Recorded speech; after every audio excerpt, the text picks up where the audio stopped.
Alright, y'all, I'm gonna give you a twofer. So I'm gonna tell you what happened down to the Smackdown in Utah. That was taped, by the way. And then while I'm doing that, I'm gonna go ahead and give you who I think is gonna win in Survivor Series this evening. Okay? I'm gonna try to keep this short and sweet because, girl, let me tell you something.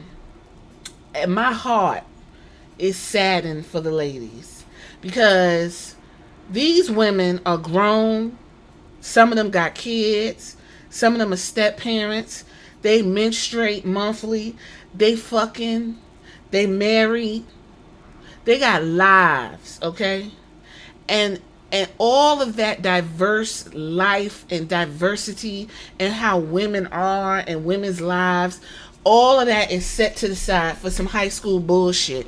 Even the Jade Cargill stuff is set to the side. And Liv Morgan and Rhea Ripley are pushed to the front. Bianca being set to the side as an afterthought just so we could watch Rhea Ripley with her fucking death mask continue to tell Liv Morgan how she gonna eat her out every which way but loose. It's sad to watch.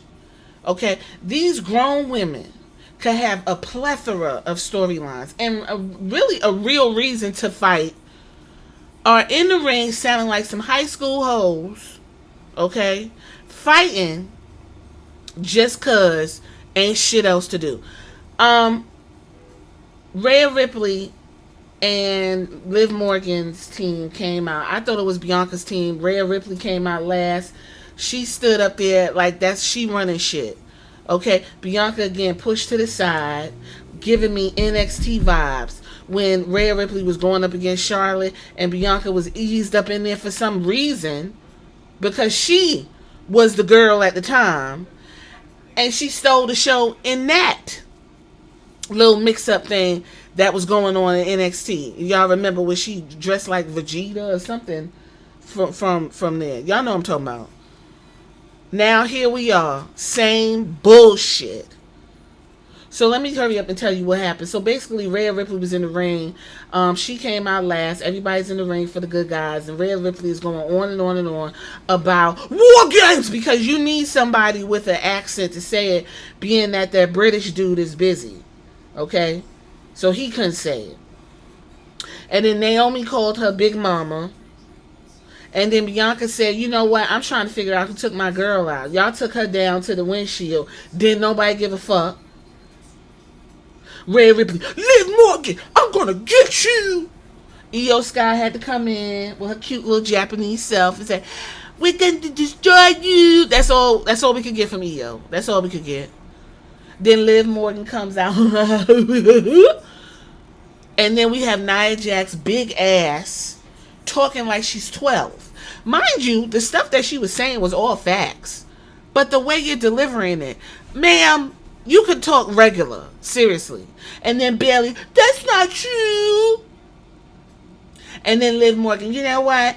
I don't have to talk to you guys. We're leaving. Bye-bye, bye-bye, bye-bye. Rhea Ripley, Liv, shut up. You know what I'm going to do? I'm going to beat you up so bad that Dominic Mysterio's not even going to want to look at you. Really? Really? Really?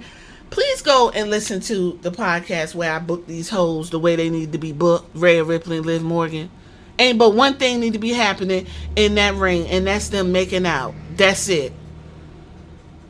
Then they had a brawl, and that was it. Child, listen. Anyway, who I think gonna win down to the Survivor Series? I honestly, it really doesn't care. But if I had to pick, I would go with Team Bianca. Go ahead and let the good guys win because, like, whatever. Who cares? Anyway,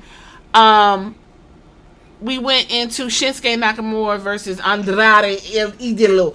Listen, Shinsuke done came back like a badass man. You hear me?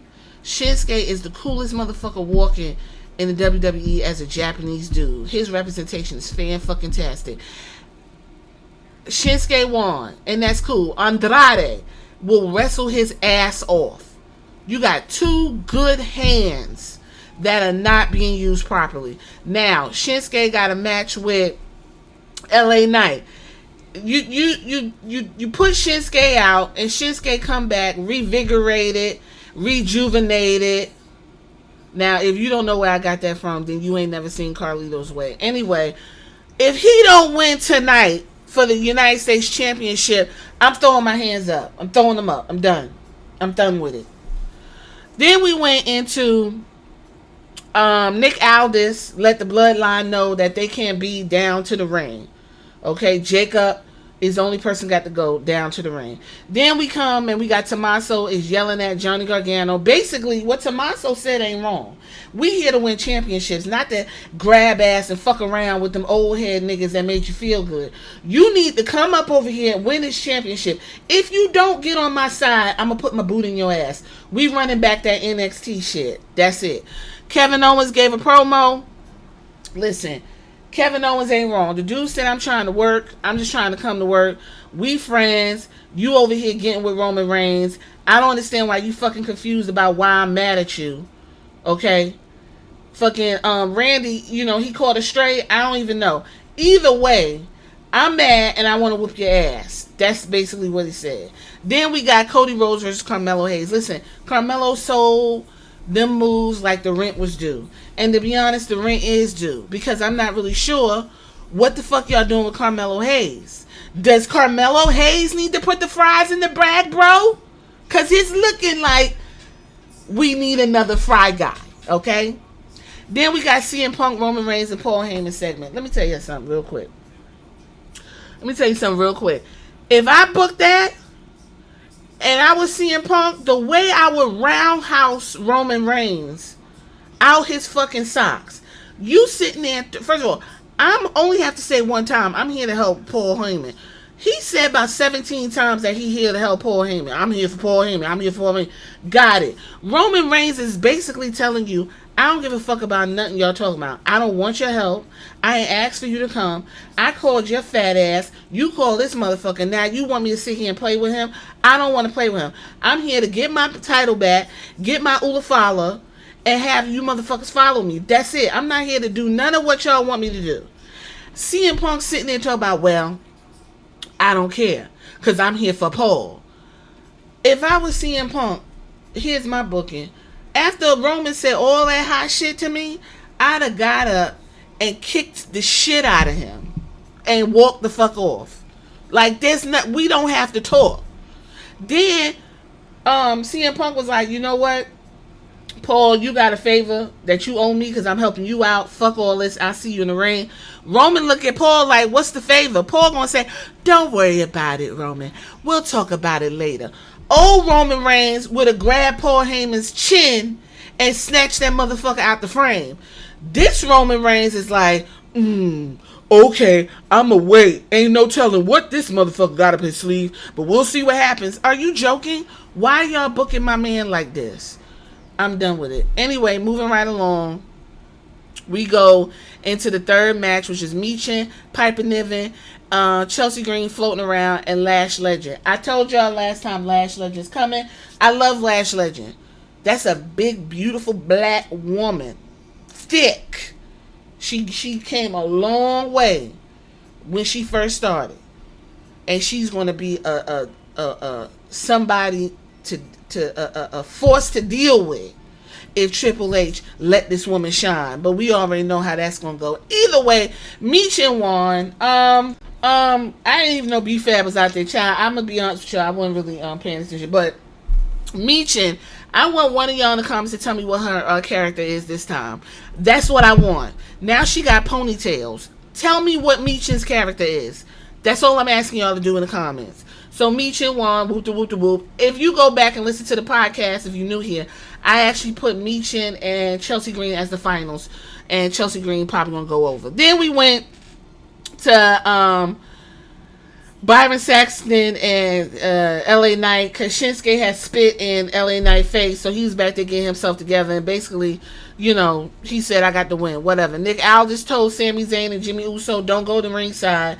It's going to be a clean win. We got to figure out who's going to get the advantage. They was like, yeet. And then Jey Uso versus Jacob Fatu went ahead and went down. Didn't nobody interfere. It was a clean pin. Jimmy, last time we saw Jay look at Jacob and say, "You better stop looking at me before I whoop your ass." And we was like, "Hell yeah." Triple H had to blow his load on this one. He couldn't wait, couldn't build nothing. This would have been, you could have ran this about 4 or 5 times. But we use this as an advantage match. Jacob Fatu essentially whooped Jey Uso's ass. Do you hear me? Jey Uso probably did a super kick and maybe a splash. Jacob Fatu whooped his ass and talked shit the whole time. He was like, "Yeah, little bro, what you gonna do? Punk ass bitch. I love you, Solo." Like, it was no confusion who won this match. So Jacob Fatu won, and he got the pinfall. And that's really the damn show. To be completely honest with you, I might have skipped some Survivor Series call out, Intercontinental Championship threat match. I want Sheamus to win. Give Sheamus the title. Fuck all this prestige shit. Don't nobody care. Give Sheamus the title. Surprise me and give it a look with Kaiser. Let Braun Breaker run around with the shit and try to figure out how to get the titles back. U.S. champ, I said Shinsuke need to win. World heavyweight champ, child, you know Triple H got a hard on for Gunther. Damian Priest, I mean, he win. What we got to deal with?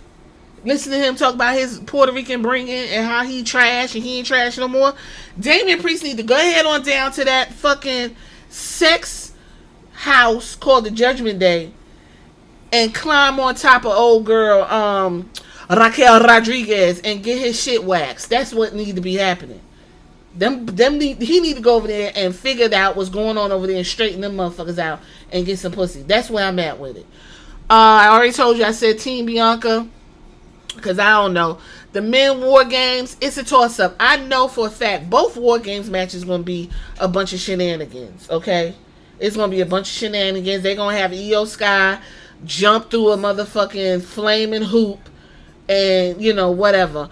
The men's War Games is going to plod along until we get to the end. I would predict either The Rock going to come back and spit on somebody or throw one of his piss bottles in the ring, or some new Samoan or Tongan is going to show up and join the fray. I don't know. But I guess to further the story, it would help for the win to go to OG Bloodline.